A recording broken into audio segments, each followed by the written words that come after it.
Nathan Van Tile here. I just got to New York. I'm supposed to help Hitesh out with his son and ask a few questions about Infinii. So let's go find him. I think this is the door here. It's open. Hitesh? Hang on. What the? Are you doing push-ups? I've been a part of this early on, and one thing that's been very attractive is the fact that how transparent you guys are with the entire business. So one thing that I'd like to know is what is happening with this pre-launch, if you could explain. Sure. Well, let's start with the basics. I think the most basic part is you knock before you enter somebody's room.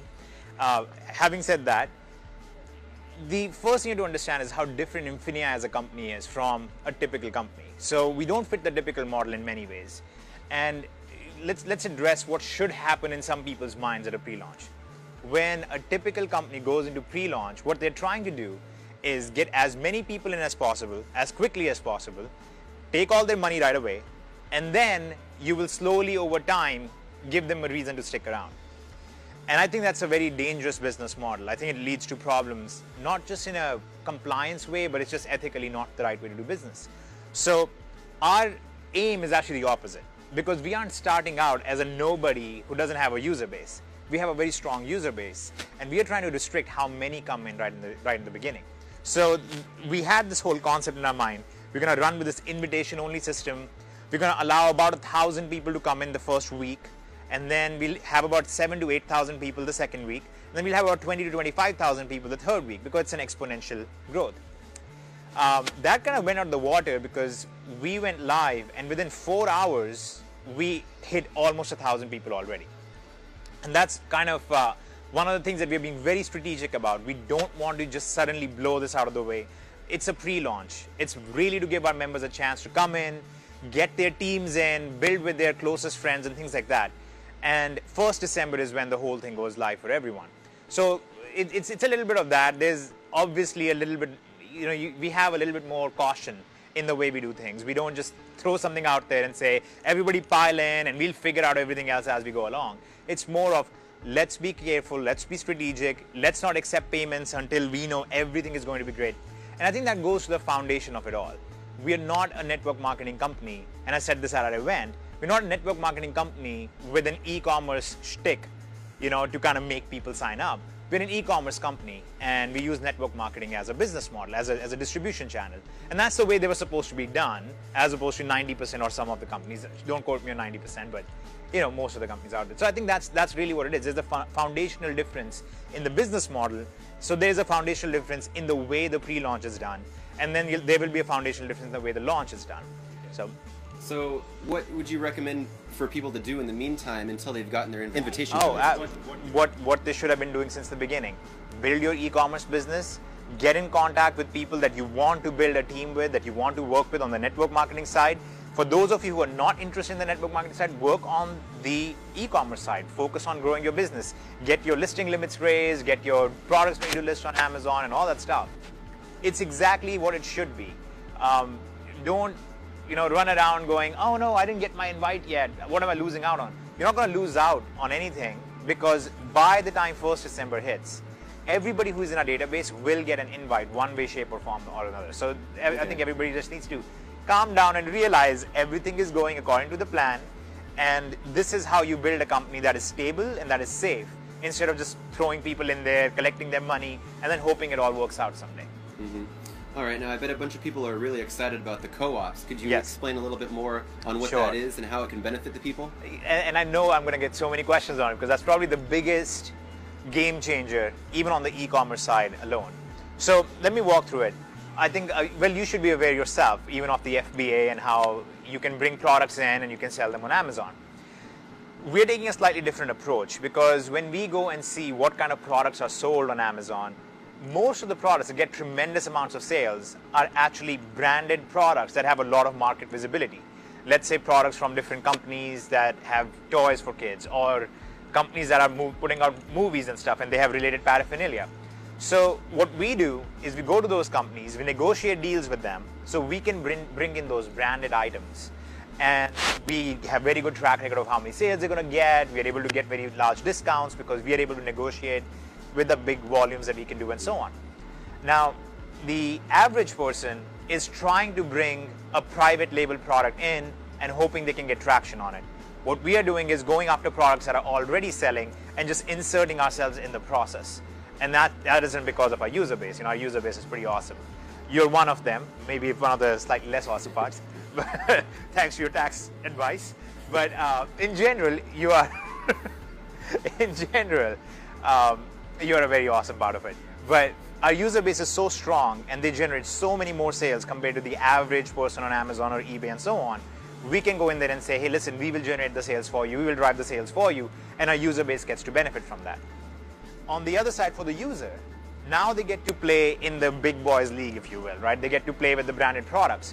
But it's very difficult for the average person to negotiate it and to fund it.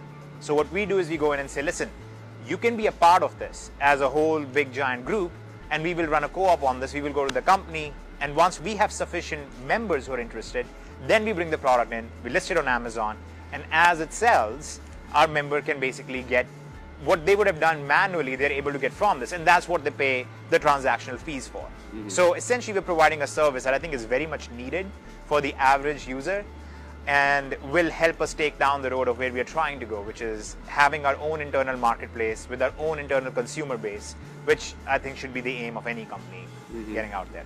And then next on the list would be the digital. So could you explain a little bit more about Infinii Digital? Sure. So actually we just did our first beta launch of a product in Infinii Digital landscape, which is the Shopify product. And if you look at the digital products out there, I think it's about very fair to say, and I might be overestimating this even, that 99.9% of the products will never do even 6 figures in gross sales. Okay?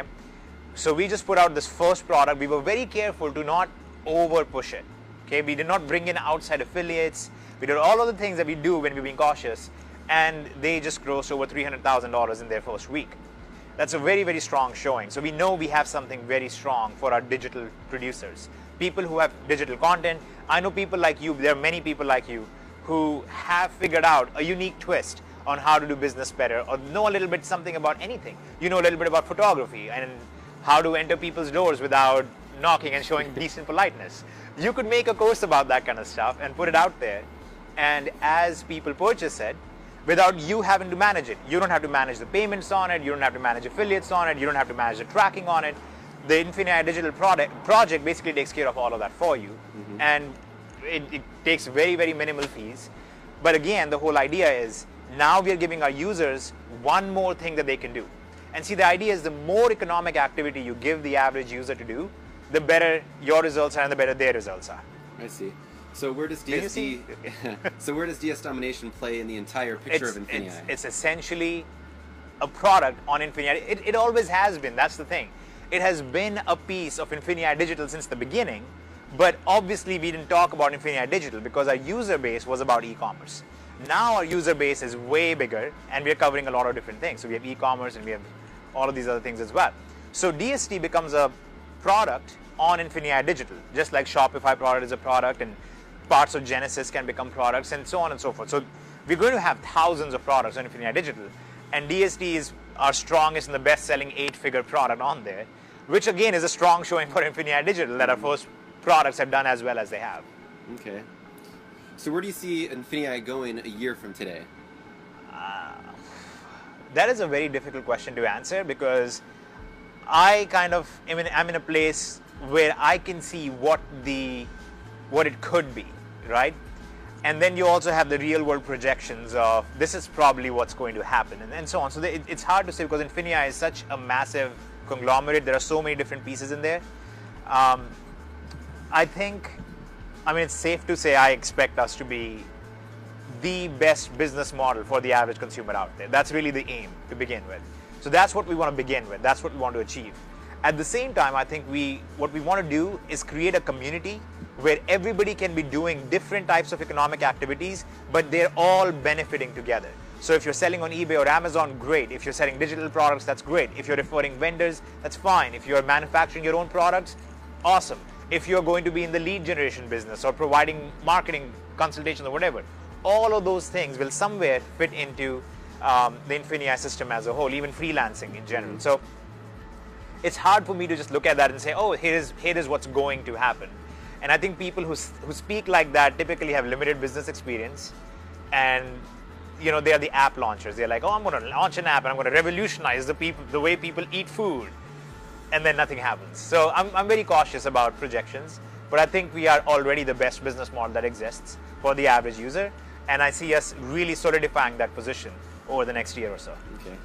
And then one question that I've seen a lot on Facebook is questions about trainings on each one of these moving parts in Infinii. Is there going to be trainings for vendors on how to Yes. plug in vendors? So all of this, so forth? yes, all of this training will be there over time as it becomes more and more relevant.